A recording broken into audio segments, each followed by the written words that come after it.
Welcome back to Red and Blue. I'm Nancy Cordes. Former Trump press secretary Sarah Huckabee Sanders is favored over Democrat Chris Jones to become the next governor of Arkansas, replacing term-limited Republican Governor Asa Hutchinson. Governor Hutchinson has spoken publicly against President Biden's policies, but he has also spoken out against former President Trump, saying that January 6th should disqualify the former president from any 2024 run. Governor Hutchinson joins us now. Thank you so much for being with us, Governor. It's great to see you. Good to see you, Nancy. You know, we're seeing some really interesting polling in the last few days, swings in some groups of voters back to Republicans as the economy climbs to the top of their list of concerns. But when it gets down to it, do you really think anyone is still undecided at this point? It's doubtful. It's been a long campaign.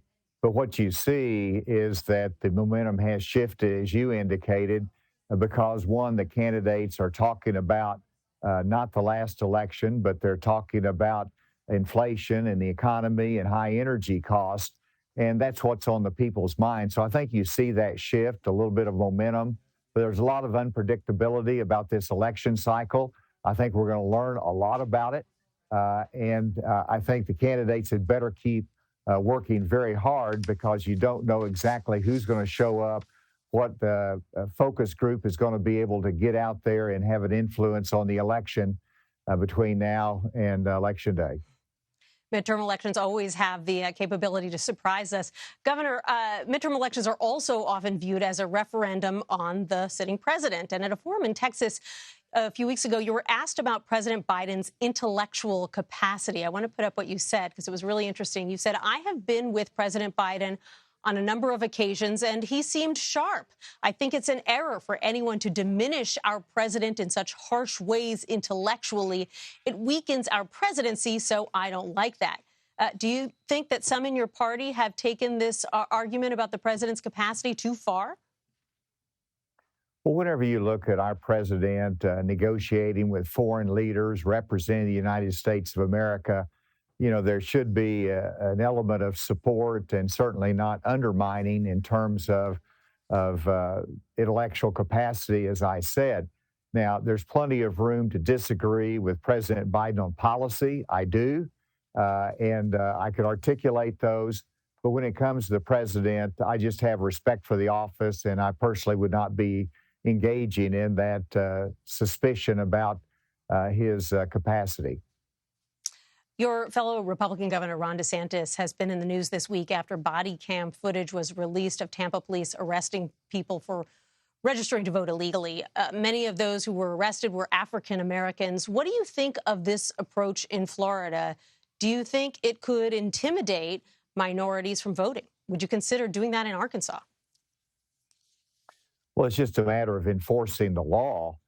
Obviously, in Arkansas, we don't allow convicted felons to vote unless they go through the process to have their eligibility restored. Here, in this case, we don't know the facts. I mean, if it's a violation of the law, we hold people accountable for it. But obviously, the video just gives you a little bit of compassion. Sorry that, this circumstance arose in their life. It looks like, it's a question of fact as to whether it was intentional or not. And so the law has to be enforced. Those officers obviously didn't enjoy doing that, tried to show compassion to them, but we have to let the justice system work. And if they're not guilty of that, I trust that they'll be acquitted. Right. Many people say that they didn't realize that they weren't eligible to vote. But, is this a use of state resources? It's one of the uses that DeSantis is being criticized for. You've also got his recent transport of migrants from Florida and Texas to parts of the Northeast.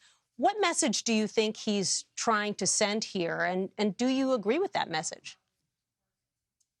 Well, from a Republican messaging standpoint, first of all, when it comes to voting, we ought to encourage more people to vote, not less. We want people to go to the polls. We want to make it as easy as possible. But at the second part of it is we want integrity at the ballot box. And so we have a voter ID that's been passed in Arkansas. We have requirements to vote, and you have to meet those requirements. and we have to enforce the law if you don't. We don't want voter fraud. And so I'm going to let Governor DeSantis handle Florida on that issue. We work with Arkansas to make sure that we have integrity at the voting booth, but we also want to expand the voting access. We really emphasize early voting access, early voting in Arkansas. It's an easy way to do it, and we've expanded that, and I'm fully supportive of that. Let's just have the right checks to make sure that one person gets one vote. Governor, you've made it very clear that January 6th was something of a dividing line for you. It's one of the reasons that you think your party should move on from Donald Trump. There are two major gubernatorial candidates right now, Doug Mastriano in Pennsylvania, Kari Lake in Arizona, who continue to push claims that the election was stolen. What does it mean if one or both of them are victorious with that platform? Well, I suspect that as governor candidates and as Republicans, they're going to work to govern their state in a conservative way. I don't think that the 2020 election is going to be an issue in their governance. Obviously, I disagree with the admonition or their encouraging the fact that somehow the election might have been stolen, because it wasn't. But they run their race there in Arizona and in Pennsylvania. And I think all of our candidates, though, are moving away from that. Our candidates are looking to the future. They're spending time on inflation and the pocketbook issues that impact the voters. And so I see a shift from what I know in a primary, they campaigned on those. I see a shift from that. That's healthy. We need to talk about issues. We need to talk about ideas for the future and not get sidetracked on the past. Speaking of ideas for the future, you were among a number of potential 2024 presidential candidates who met with the widow of Sheldon Adelson, the GOP mega donor, recently, Miriam Adelson. Should we take that as a sign that you are getting closer to deciding to run in 2024? Well, it's certainly a sign that I'm concerned about the direction of our country. I want to be a voice for common sense conservative leadership, which is what I believe I offer. I think we ought to be talking about the future in an optimistic way. I don't think we need to be relitigating the past constantly. That's my message. And if that brings me into the national debate next year, then I welcome that. But we are really working hard on helping our candidates this year, and then we'll see what the future holds. Keeping us guessing once again. Governor Asa Hutchinson, thank you so much for being with us.